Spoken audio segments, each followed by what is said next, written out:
Pomiluj sveti oče Savo naše rijeke, Lav i Sitnicu, Savu i Unu, jer one ništa zgrešile nisu, a srpske kosti o njima trunu.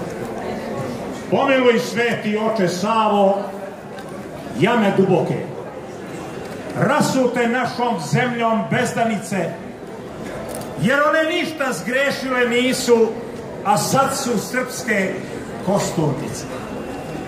Pomiluj sveti oče Savo gore visoke, orlovska gnjezda sure bespute, jer one ništa zgrešile nisu, za srpske kosti njima rasute.